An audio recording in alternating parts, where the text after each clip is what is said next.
Whew. Okay, hey friends, Johnson here.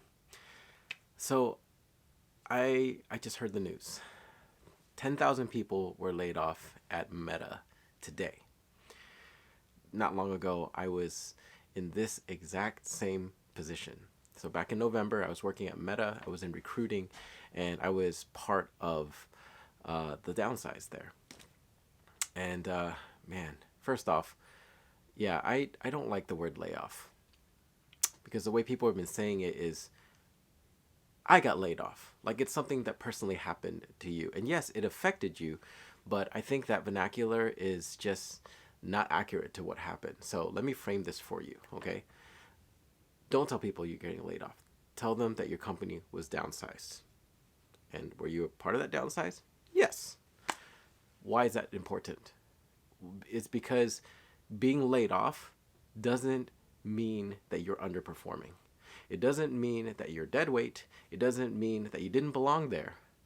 It doesn't mean all of these things that you may be saying to yourself right now. And I think it's important that somebody tells you it's not your fault. It's just what happened, okay? And in a kind of gross analogy, the way I think of it is the body started growing a cancer. And in order to save the rest of the body, they had to amputate an arm.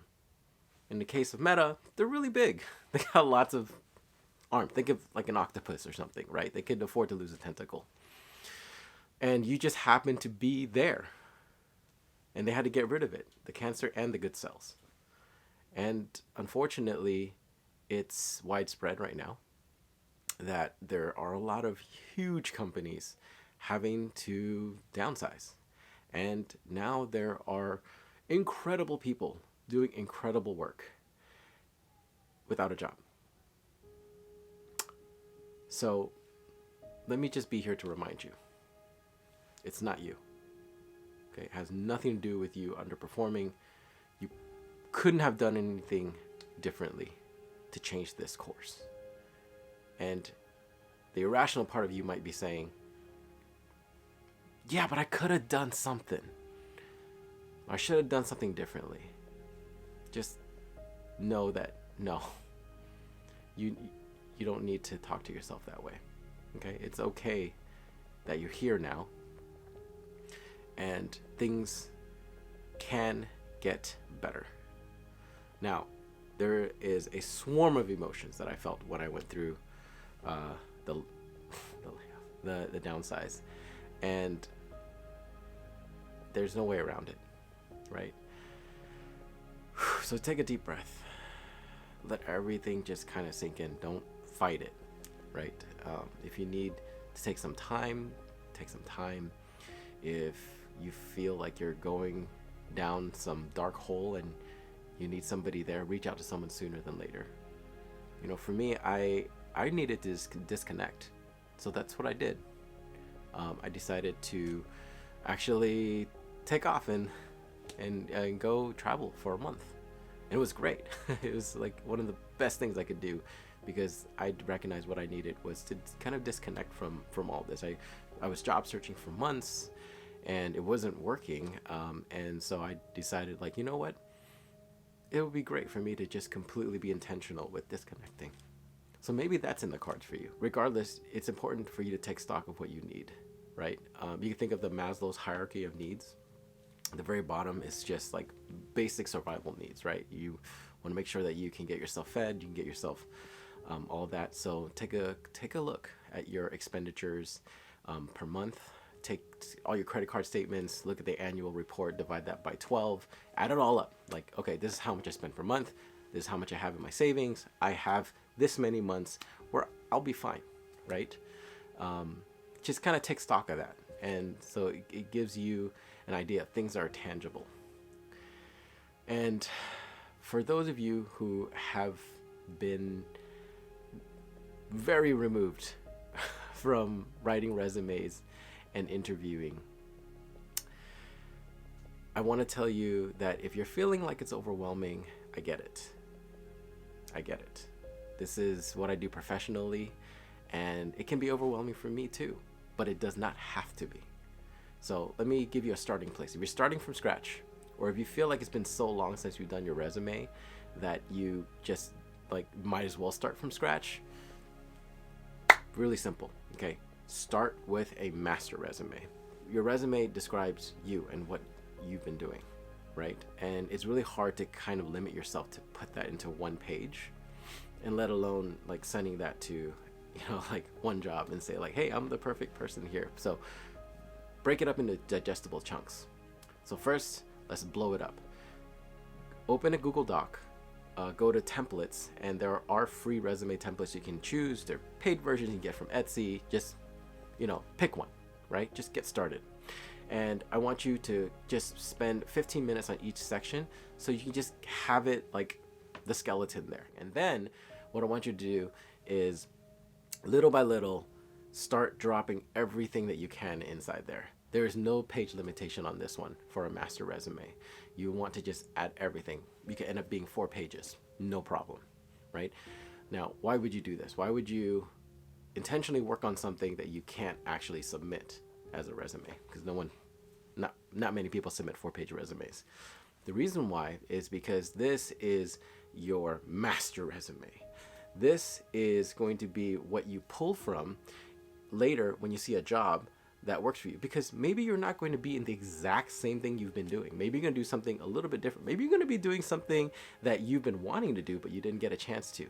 Well, there's going to be some experiences that are more relevant than others that you've done. And instead of like pulling everything and trying to boilerplate send it, you get to pick from your master resume. You get to make a copy of that master resume, delete everything that's not necessary, and before you know it, you're about down to a page, and you can send it off that way. Much more easier, a lot less to take on, less daunting all at once, and it's kind of nice because you're just sitting there and it's just like, this is all about me document. Okay, so that being said, it can still be a bit overwhelming, so take your time. If you're not ready to get started, don't push yourself to get started. But if this is something that you think would help, use it, go for it. And I'll add this, you're gonna have up and down days. So make it, once you start this, make it so that each day you just do one thing. Just do one thing, add one thing into the resume, go look at another job description, reach out to somebody, just do one thing that gets you a little bit closer. Getting downsized does not feel good. It is equivalent to getting broken up with. In the recruiting world, there's a lot of analogies for looking for a job and being employed and being in a date, going from dating to being in a relationship. And the human experience is actually not unlike that. So there's just going to be a world of pain that it's hard to avoid, and you probably don't. If you're feeling it, don't. Again, I've said this already, but just let it through, and you got to go through it, right? And the company can seem kind of cold. That's unfortunately, at least in the United States, that's kind of how it's designed. Once an employee is no longer an employee of the company, they will get shut out. They have to limit liability. They have to do all these things to make sure that legally they are in adherence. And the effect is it can end up being really cold. One day you're part of this big, wonderful family with a great culture, and everyone supports each other and they check in on each other, and then suddenly you can't even reach out to them because it turns out you never had their phone numbers. I know it can be daunting. So again, I'm here to remind you, this has nothing to do with you. It has nothing to do with your performance. It has nothing to do with who you've been. It does not take away from the fact that you did great things and that there was a point in time that you did belong to that family. Don't put this on you personally. It's not personal. It is unfortunately how business is done with the current layoff culture that we're in the United States. It's really unfortunate. Personally, for me, I can tell you that it lights a fire under me, because for me, it makes my job even more important. Some people think all I do is interview people and look at resumes. And yes, that is a part of my job. But you know what I spend a lot of my energy on actually is encouraging people, working through the last time they had to go through a downsize and instilling the confidence in them that they should already have in themselves, but they can't quite reach it. So that's something that I do. Okay, for the rest of you, seek out what you need. If what you need is a career coach, you can reach out to me. I'm a career coach. There are plenty of other career coaches out there. There are communities that work through. If you are a engineer or like a product manager, or if you work in those technical fields, you can also reach out to me, because I recently also took on a part-time role in The Room. It's a community where you have very experienced engineers, people that are your peers, and we help find jobs for you, get you that prestige, that cut in line in the queue, you can call it that. But there are plenty of ways that you can go about finding a job.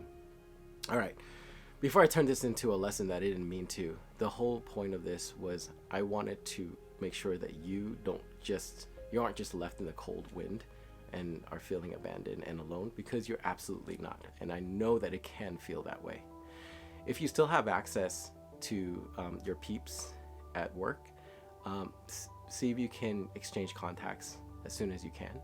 It'll be hard to reach out to people otherwise, right? And it's not that they don't want to reach out to you, it's that they never had to think about like, oh, how can I reach out to you after we're no longer working here? So be proactive to do that. Let me leave you with a quote from my all-time favorite poem. It's called The Invitation by Uriah Mountain Dreamer. It's actually the first line of a decently long quote, so I'm just going to read the first line. It doesn't interest me what you do for a living. I want to know what you ache for, and if you dare to dream of meeting your heart's longing.